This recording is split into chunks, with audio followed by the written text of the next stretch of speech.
8 were mentally banished from the powerful evening. Well, Maiden ended before it even started. They shouted, they stood around. Those very same cardboard signs with almost identical handwriting. They waved them around, put them on display, and, well, that's it. Sort of, and that's it. That's where it all ended.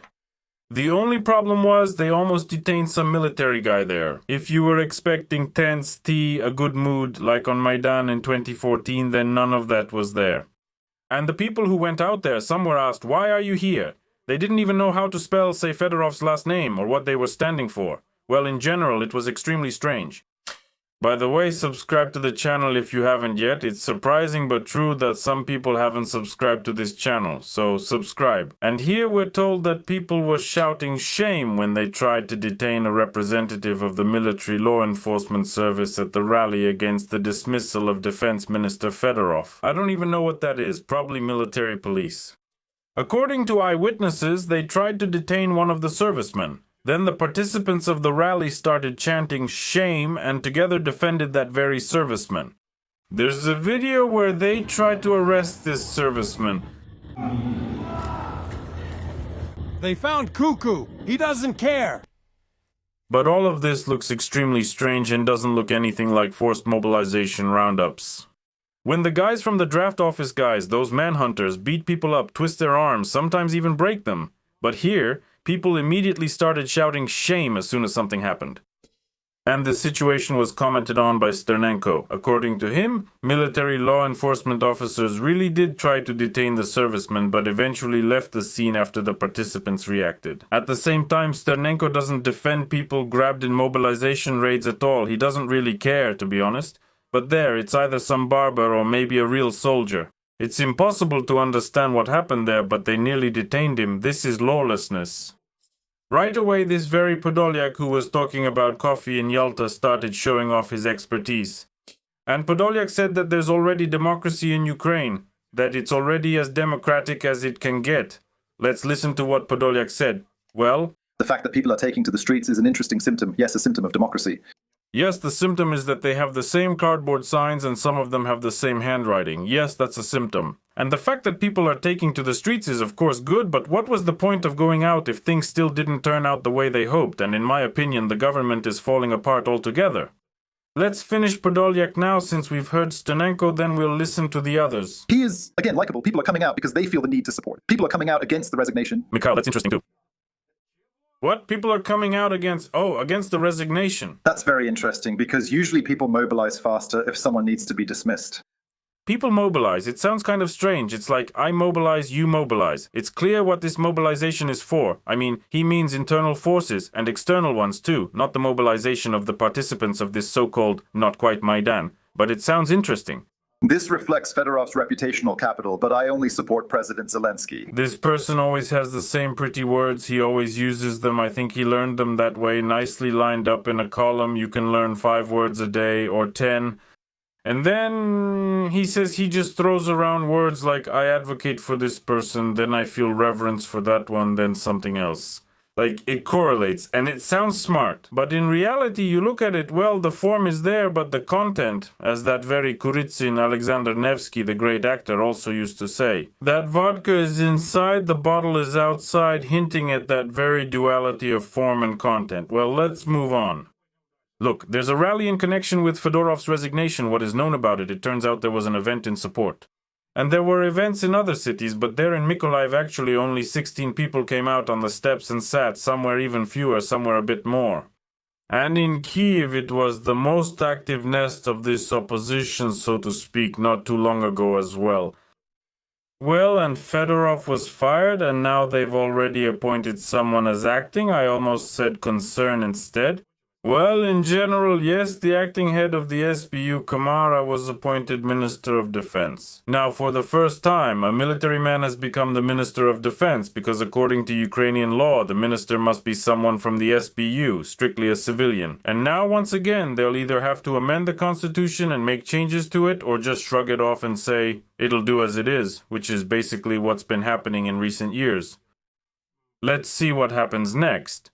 Naturally, Zelensky distanced himself from this whole conflict, saying that all the bad guys should sort it out themselves, and immediately met with the most powerful military-industrial complex in Europe. Namely, that's Moldova, Romania, Serbia, Albania, Croatia, and Slovenia. I've already talked about this partially, but now we've been given more details, the twists and turns of this negotiation process, and it's just amazing. All these powerful countries agreed to cooperate. There are bilateral agreements, further strengthening of those agreements, and an international agenda. Look, basically, we're going to live well, everyone will get their share. Like giving everyone their due, well, something like that. And Zelensky says that together, well, with these powerful leaders, we can do a lot for greater common security and development. In fact, there are promising projects with all the countries in the region. It's extremely interesting what these promising projects are, but alright. Budanov, the one who compared himself to, let me remember, Eisenhower, I think, is now already the head of the president's drivers and said that we shouldn't destroy the unity of the Ukrainian people. Where he saw unity, honestly, I don't know, but in my opinion right now, on the contrary, it's the worst it's ever been, sorry for repeating myself, the worst time for relations within the state itself between citizens. Honestly, I've never seen it worse. Especially these constant militants on the streets when some people are running to beat up others and you hear swearing on TV. Some say the West is bad, others say the East or the Center is bad, everyone is bad. Well, in the end, Budanov also said that everyone is bad, that citizens have the right to ask the authorities uncomfortable questions, but internal disputes shouldn't weaken the country during wartime. So if you're unhappy with something, you can argue with each other in the kitchen, you can even do it 2 or 3 times a day, but under no circumstances should you ask the authorities uncomfortable questions or destroy this very unity. Budanov studied Norid, and it turned out that the Ukrainian people aren't afraid to openly express their views in Ukraine and demand answers from the government. He says that active public discussion is a sign of a mature civil society. Well, and then there are a lot more of those smart words that don't actually help the current situation at all. It was terrible, and it still is.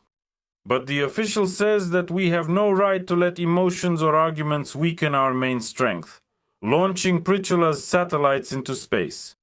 More precisely, he was talking about unity, but launching is also about being united. It's powerful, it's the unitary strength of the state. When technology intertwines with pitchforks. Again, not with corruption, with something else they intertwine, with political figures, yes, with politics. And everyone as one looks forward and shouts, hooray, yes, yes. So Zelensky, they also tell us, spent a whole 10 minutes choosing his words. Where, why, and how was he choosing them? In front of the deputies while commenting the first resignation of Fedorov. So, the fact that he recently appointed him, and Fedorov was always good, has now turned into Fedorov somehow being bad, and he's arguing with this character. This is Syrskyi, the commander-in-chief of the armed forces of Ukraine. Volodymyr Zelensky tried to explain to the servants of the people deputies what actually happened. And here's what he said. It was clear that it was very difficult for the president to talk about this. For about 10 minutes, he was literally forcing the words out of himself. He was choosing his words carefully, trying to explain his decision. It seemed rational, but it was clear that the dismissal was very difficult for him. But all that's left is to add some phrases about a single manly tear running down his unshaven cheek and dripping onto his black tailcoat, or whatever it's called, his pajamas. But we won't talk about the tear dripping onto the black tailcoat pajama style. So that's it. And according to the publication's sources, most of the upcoming appointments were no mystery. Almost everyone knew. And then they said that there was a conflict between Fedorov and Syrskyi because they live in 2 different worlds. Misha wants to digitize everything, to build a system around technology. And the military just want to be heard. I think the military want to defend the state, but they want to be heard. And they say they're asking to purchase one type of weaponry. But this is digitization. Misha himself refuses to fund other areas. There's also the question, of course, about the professionalism of these Mishas, Seryozhas, Grishas, Ediks, and other Stanislavs. The thing is, usually in politics, in diplomacy, and in politics almost everyone should be a diplomat to some extent, they address each other by first name and patronymic, with rare exceptions. Well, for example, except in the US, where they really address each other by last name, because there are no patronymics. But among our people, it's always Misha, Kolya, Vasya, and then try to figure out who's who. Then it turns out that in some phone conversations there's a certain Volodya mentioned who's handling those villas.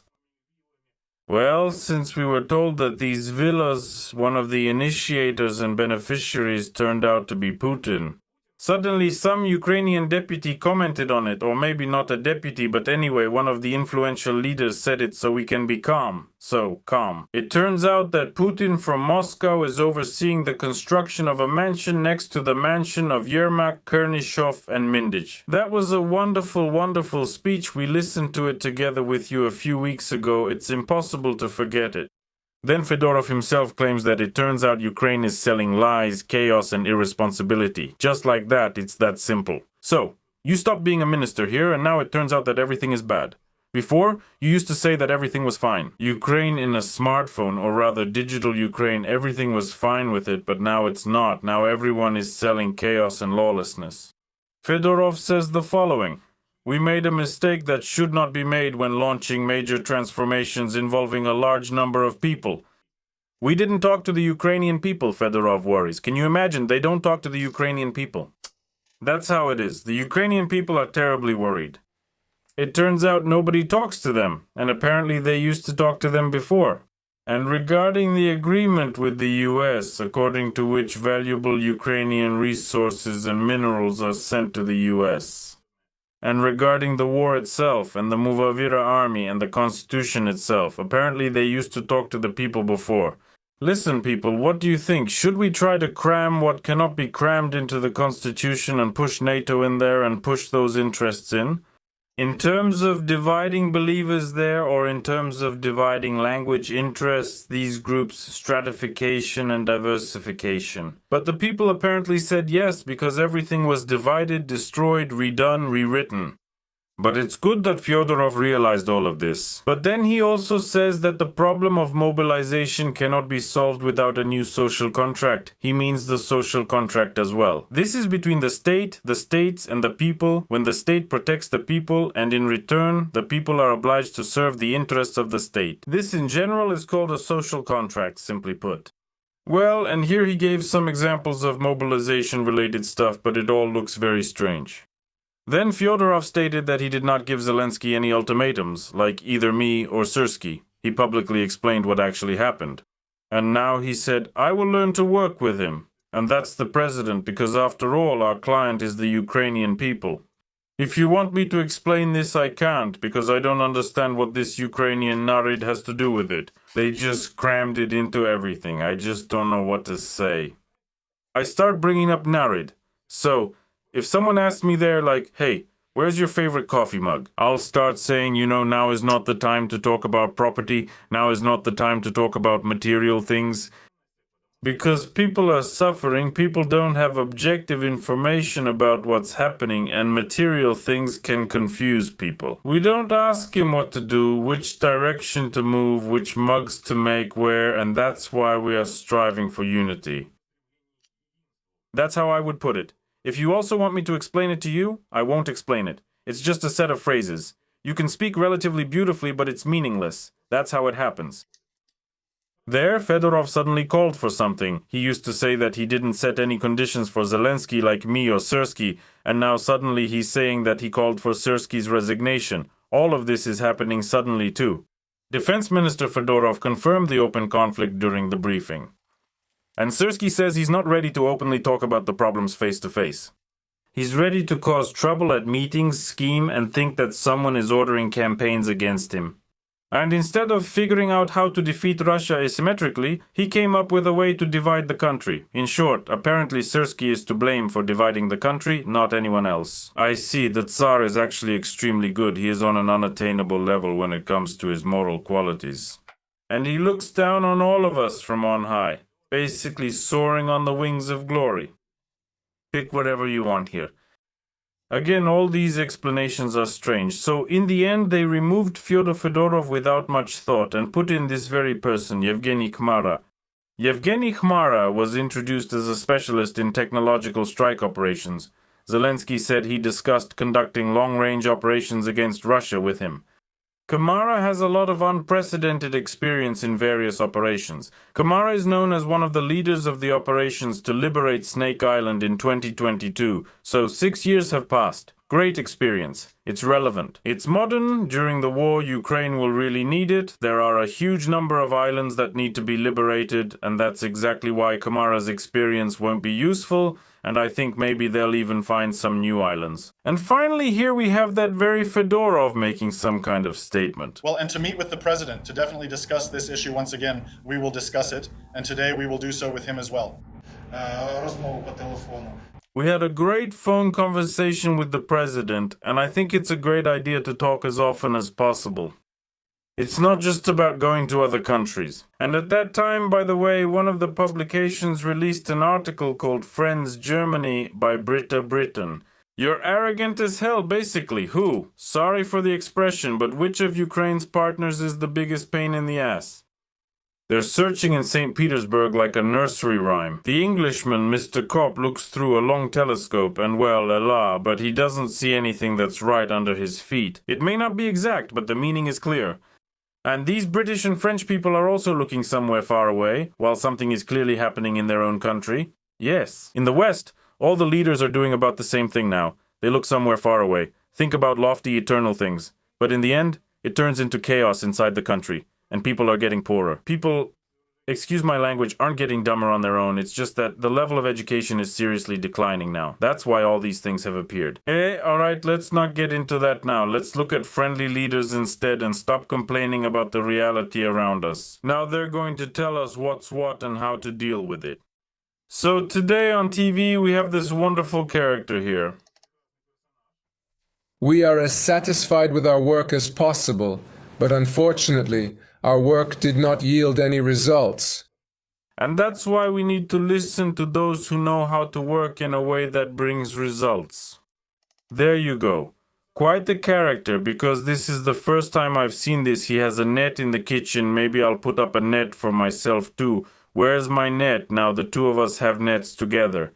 And we can continue this video. What a miracle, people. I reminded you that we are families with Volodya's skills. You are there with engineering knowledge, for example, or through physical requirements for physical data, and that you should teach everything, show everything, explain everything.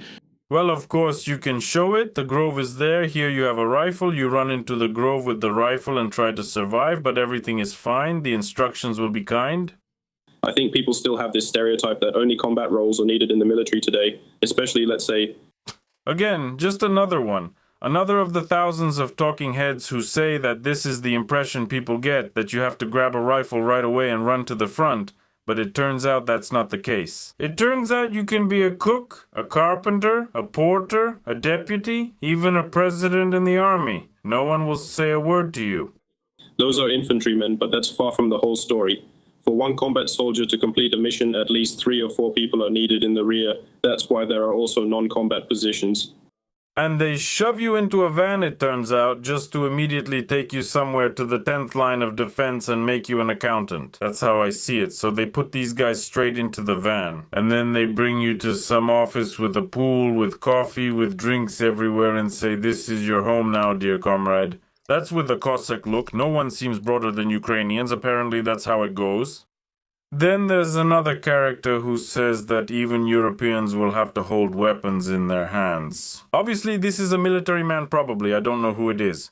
Again, they disappeared. More and more, probably, this very Alexander Antoniuk is multiplying by budding. Apparently some kind of military specialist.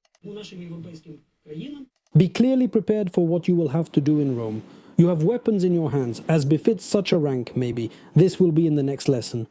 So there is a recipe. The idea is to take a weapon and hold it in your hands, maybe you can. Even in the middle of some European city talking about how things are difficult in Ukraine.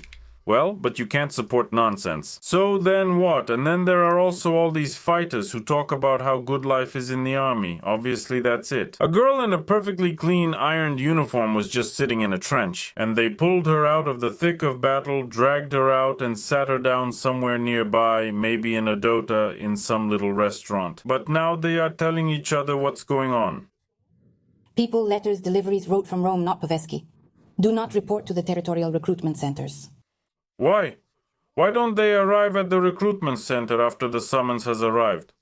Yeah, I don't understand. Well, that's how it is. It's a problem. A challenge, really. It's a social and Petrenko's price battle. The problem today is that they have all these fears, and we can't deal with them. Seriously? I mean, they bring out some woman and she says she doesn't understand why people join the army. She just doesn't get it, really. Who are you bringing in? What is this? Why us? They've made it seem like as soon as you get to the recruitment center, you'll be sent to the front line right away. It's always about the front line. Of course, it's personal. Putin appears on TV and talks about it, that's it. There are already tens of thousands of videos where people are being beaten, forcibly shoved into vans and broken. That's not true, but in general, that's what's happening with the government. Something strange is going on. Yeah, by the way, the deputies also went on vacation. They didn't appoint anyone like the Minister of Defense or anyone else, and just went on vacation until September 18th. August. So they worked hard, poor things. Let's wish them a good rest. Write in the comments what you wish for them. Well, and to everyone else. For now, about the attack on the notification team. I think the main focus should be on the word attack, especially if it's an attack on Ukrainian soldiers, an attack on Ukrainian utility workers, an attack on any Ukrainian citizens, that this is a crime and people are reacting outside the legal framework. The army needs people, and it's every citizen's duty to defend their country. And until the war with Russia ends, the mobilization process will not end either. So people have this illusion that somehow the war might not affect them. We have a lot of people who don't want to serve and don't plan to. The state can require these people to join the defense forces, so there won't be an easy solution.